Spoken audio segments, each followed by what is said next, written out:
C'est un véritable exploit pour dépasser les contraintes géographiques et rapprocher les populations. Une construction inédite aux multiples records. Dans le sud de la Norvège, sous les magnifiques fjords qui font la réputation de la région et du pays, un chantier titanesque est en cours depuis 2018. Baptisé Rockfast, il cache une prouesse monumentale, puisque avec ses 27 km, il doit devenir le plus long tunnel routier sous-marin du monde, à sa livraison prévue en 2033. Surtout, il sera le plus profond du monde, avec certaines parties immergées à près de 400 mètres sous le niveau de la mer. Un ouvrage titanesque à plusieurs milliards d'euros qui pose déjà de nombreuses questions, notamment sur sa faisabilité, puisque des infiltrations d'eau sont déjà constatées sur le site. Attachez votre ceinture de sécurité et montez dans notre voiture amphibie, car aujourd'hui Looking For vous emmène sous l'eau, au cœur du Rockfast en Norvège. Bienvenue à tous dans ce nouvel épisode. Pour bien comprendre l'ampleur de ce que la Norvège entreprend en ce moment, il faut d'abord remettre un peu de contexte géographique. Connue pour la beauté de ses paysages, la Norvège est un pays escarpé, qui fait la joie des touristes venus admirer ses merveilles. L'attractivité du pays ne fait d'ailleurs qu'augmenter d'année en année. Mais pour les habitants, confrontés à de véritables périples pour rejoindre différentes villes, la réalité est parfois différente. Une réalité encore plus marquée sur la côte, loin d'Oslo, la capitale située à l'est. Ainsi, pour réaliser en voiture le trajet entre Bergen, la deuxième ville du pays, et Stavanger, quatrième ville de Norvège, il faut compter près de 5 heures de trajet. Une durée équivalente à celle d'un Paris-Lyon en France. Seulement, pour le trajet français, plus de 450 km sont à parcourir, contre seulement 208 pour le trajet norvégien.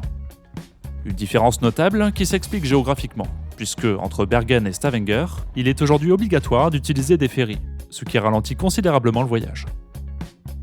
Pour améliorer la connectivité entre les villes, moderniser les infrastructures du pays, dynamiser le commerce local et favoriser l'accueil des touristes, le gouvernement norvégien a décidé de mener un chantier de grande ampleur, la rénovation de la route côtière E39. Longue de 1360 km, il s'agit sûrement de l'une des plus belles routes du monde. Elle relie Trondheim au nord à Kristiansand au sud et finit sa course à Aalborg au Danemark. Aujourd'hui, il faut 21 heures pour parcourir toute sa longueur sur la partie norvégienne, qui comprend notamment 7 traversées en ferry. L'objectif affiché est de supprimer ces traversées en construisant des tunnels et des ponts, ce qui permettrait de réduire par 2 le temps de trajet. Un chantier qui semble simple à annoncer, mais bien plus difficile à mettre en place. Preuve en est, l'achèvement des travaux n'est pas prévu avant 2050.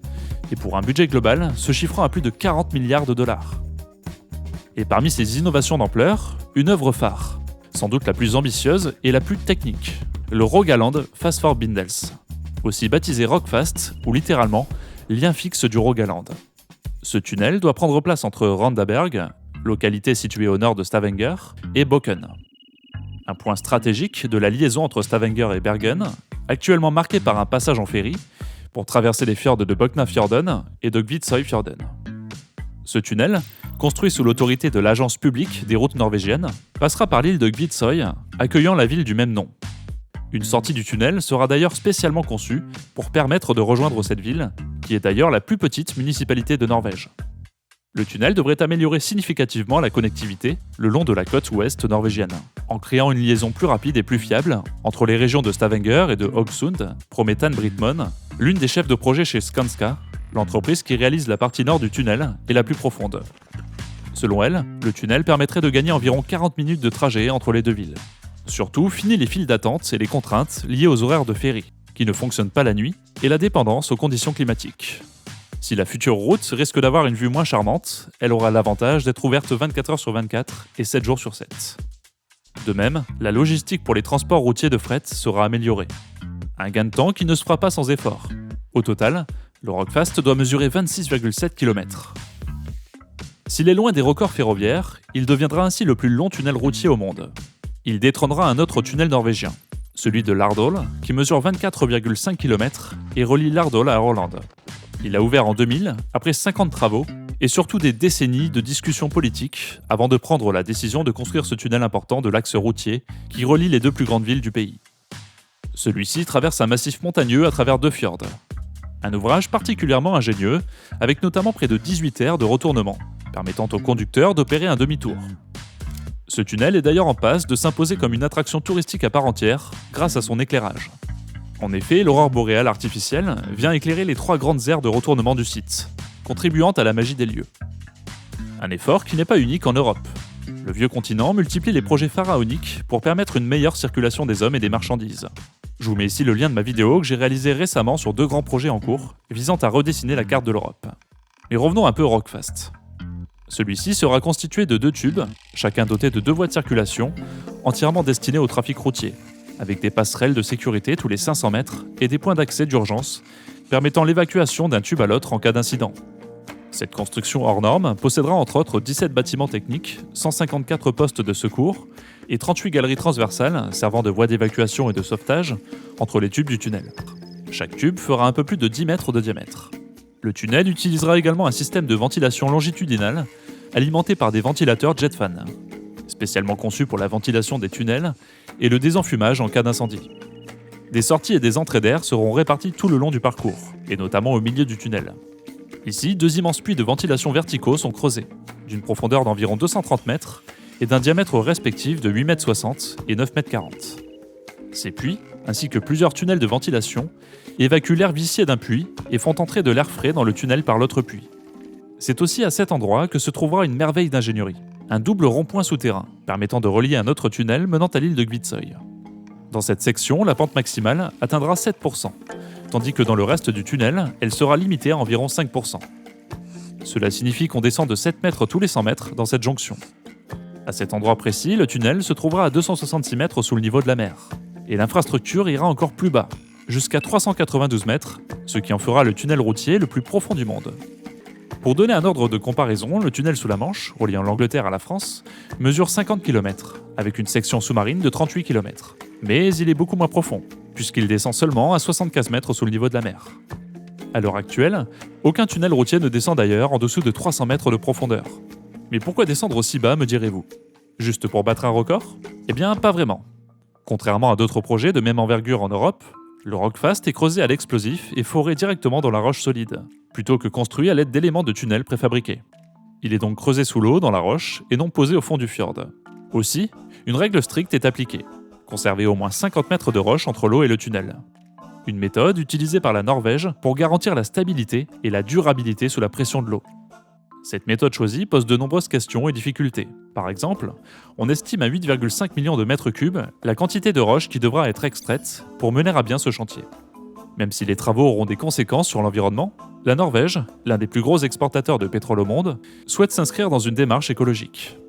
Ainsi, la majorité de la roche extraite sera réutilisée pour des projets locaux, notamment la création de zones industrielles aux abords des entrées et sorties du tunnel. Ainsi, la plus grande décharge accueillera une nouvelle zone industrielle à Gvitsoy. L'autre défi? La précision. Pour gagner du temps sur un calendrier déjà très étendu, Rockfast est construit simultanément depuis ses 2 extrémités. L'objectif est que les équipes se rejoignent au centre avec une marge d'erreur inférieure à 5 cm, conformément au cahier des charges. Plus l'écart sera important et plus les complications techniques, économiques et les retards seront conséquents. Une entreprise chirurgicale qui nécessite des instruments à la pointe de la technologie. Sur le site, un scanner laser à miroir rotatif mesure la partie du tunnel nouvellement excavée, collectant jusqu'à 2 millions de points de données par seconde, afin de créer un jumeau numérique du tunnel. Celui-ci est ensuite comparé au plan de conception pour détecter d'éventuelles erreurs. C'est un peu loin de la vision romantique du géomètre, regardant à travers un instrument, mais cela permet de gagner du temps, de l'argent et d'éviter des erreurs de matériaux, explique Burkhard Bockum, directeur technique chez Hexagon, un groupe industriel suédois. Les ingénieurs ont également recours à des méthodes de jointement et d'étanchéification afin de maintenir le tunnel sec et stable, et d'éviter ainsi le risque constant d'infiltration d'eau de mer. Seulement, malgré toutes ces précautions, il y a déjà d'importantes infiltrations d'eau salée dans le réseau de tunnels à 300 mètres sous le niveau de la mer. L'un des principaux défis à ce stade du chantier a été de trouver des méthodes d'injection de coulis suffisamment efficaces pour sceller la roche. Nous nous efforçons de trouver les meilleures méthodes pour garantir des conditions de travail sûres et efficaces pour tout le monde, explique toujours Anne Brittman à CNN. Entreprise hors norme, le chantier de Rockfast est déjà une réalité. La construction a débuté en janvier 2018, mais a été interrompue fin 2019 en raison de dépassements de coûts, entraînant l'annulation des contrats existants et une restructuration du projet.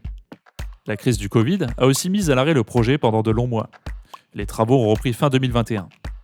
Aujourd'hui, selon le calendrier présenté, Les premières voitures devraient pouvoir circuler à l'été 2033. Coût estimé du projet, 25 milliards de couronnes norvégiennes, soit l'équivalent de 2 milliards d'euros. Reste à savoir qui paiera finalement et quel impact cela aura sur le territoire. Pays rentier de sa production pétrolière et gazière, la Norvège est un pays très riche. L'État a annoncé financer 40% de l'infrastructure. Les 60% restants seront à la charge des automobilistes. Comme souvent en Norvège, des péages seront installés pour rembourser les dépenses engagées pour construire les tunnels et les infrastructures autoroutières. Environ 6000 véhicules par jour sont attendus à l'ouverture. Mais quel sera le prix pour l'emprunter ? Pour l'instant, le mystère reste entier. Et que se passera-t-il si le tarif est dissuasif au point de détourner les usagers ? Là encore, peu de réponses sont apportées. Les estimations tablent sur un trafic journalier de près de 13 000 véhicules par jour. Mais s'il y en a plus ? Cela entraînera peut-être à terme des embouteillages et une congestion inattendue, diminuant ainsi l'impact initial du projet. En Norvège, les détracteurs du tunnel ciblent également d'autres points faibles, accusant les autorités d'avoir mis de côté les questions sécuritaires, environnementales et budgétaires. Sur le plan environnemental, il est reproché que l'extraction d'un volume considérable de gravats déposé ailleurs dans le fjord nuise à la nature et à la biodiversité. Et concernant la sécurité et la possibilité d'un blocage des extrémités du tunnel, d'un accident de voiture ou d'un incendie, est perçu comme un angle mort de ce méga-projet. De toute manière, ce type d'ouvrage suscite toujours la colère et le mécontentement de certains, parfois à tort, parfois à raison. Aucune route n'est plus sûre qu'un tunnel à 2 voies sans circulation en sens inverse, avait rétorqué Oddvar Karmo, chef de projet à l'agence du gouvernement responsable des routes norvégiennes. Quant à l'impensable, il peut tout aussi bien survenir à bord d'un avion, d'un train ou d'un ferry, poursuit-il. Pour parer à toute éventualité, un système d'alerte en temps réel sera mis en place pour identifier les incidents, comme les pannes ou les embouteillages. Des caméras et des radars surveilleront en permanence les véhicules. Enfin, l'autre ombre au tableau, souligné par les détracteurs du projet, l'impact économique régional. Le succès du tunnel entraînera une réduction drastique, voire la disparition des ferries et des emplois associés.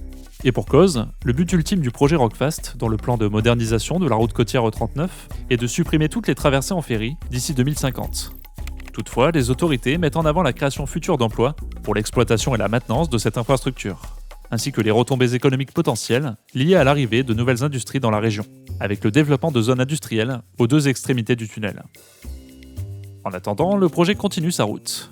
La télévision publique norvégienne, NRK, a relayé en novembre 2025 une annonce de l'administration norvégienne des routes indiquant que la section E03, située entre Mekjarvik et Kvitsøy, est à 52% de son achèvement. Il s'agit de la section la plus importante et la plus complexe d'un projet qui en compte 4. Signe que le chantier progresse, même si de nombreuses étapes restent encore à franchir, avant sa livraison toujours prévue en 2033. Et c'est ici que notre route s'achève aujourd'hui. J'espère que cet épisode dans les fjords vous aura plu.